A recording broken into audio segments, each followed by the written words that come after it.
Guillaume Meurice, Oui.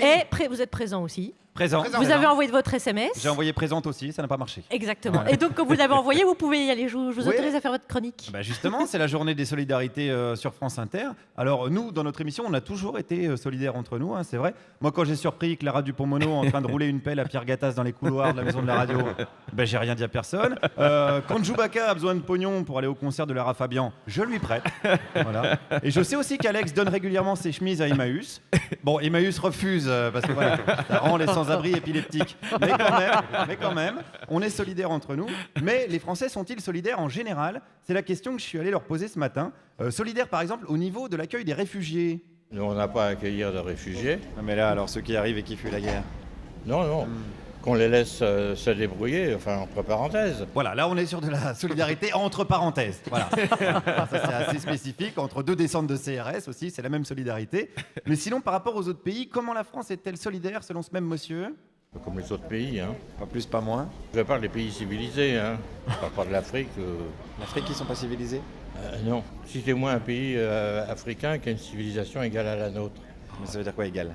Eh bien, égale à la civilisation, tout. Tout ce qui fait la fierté de notre civilisation, hein, détruire la forêt, massacrer les espèces protégées, voter Laurent Wauquiez, tout ce qui prouve vraiment notre supériorité.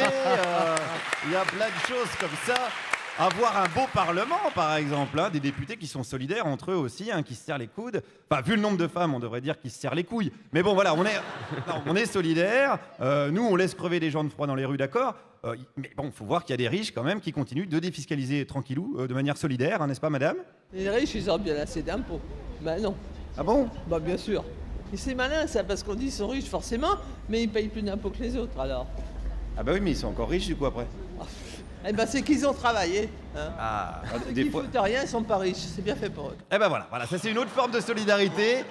C'est la solidarité entre nantis. Ça compte aussi, c'est marqué solidarité au pluriel hein, sur la fiche. Hein. C'est pas précisé lesquels. Hein. Donc leur pognon, les riches, ils le méritent. Même si également parfois aussi les riches, ils en héritent, madame. Eh ben quand tu as hérité, il faut savoir en profiter et puis surtout le continuer. Hein. Est-ce qu'il n'y a pas un problème de répartition des richesses en France? C'est pour ça que je parle de solidarité. Moi je marche pas. Ça non. Tout ça c'est les socialos, alors merci. Ah, merde. Ah merde, les socialos qui, comme on le sait, hein, depuis 5 ans, font un vrai travail de redistribution des richesses. Ils ont même organisé une primaire payante, hein, histoire de prendre du pognon pour financer les funérailles de leur parti. C'est malin, c'est malin. Puisqu'on en est là, j'ai testé une autre idée solidaire sur un autre Français. Si on imaginait prendre plus d'impôts aux plus riches pour le redistribuer aux plus pauvres. Évidemment, on peut toujours. Tout le monde n'est pas de cet avis-là, c'est pour ça que je vous pose la question. Non, moi je ne suis pas de cet avis-là non plus. Hein. Ah bon? Non. Vous venez de me dire évidemment.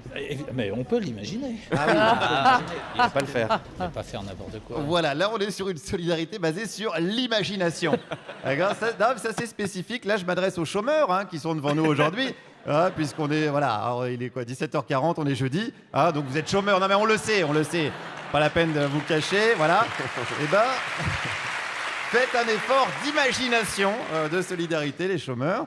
Faites un effort parce que les plus démunis, il faut également pas trop les excuser. Il faut plutôt les responsabiliser en leur faisant payer des impôts. Il faut les faire payer aussi.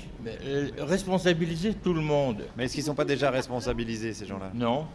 On Est-ce qu'ils se rendent pas compte du coût de la vie? Bah si, ils s'en rendent compte, ils n'ont pas d'argent. Ah bah voilà. Oui, mais alors Du coup, est-ce que c'est une bonne idée de leur en prendre encore plus? mais ça, c'est, vous voyez, ça, c'est de la discussion d'extrême gauche. Ah merde. Démasqué.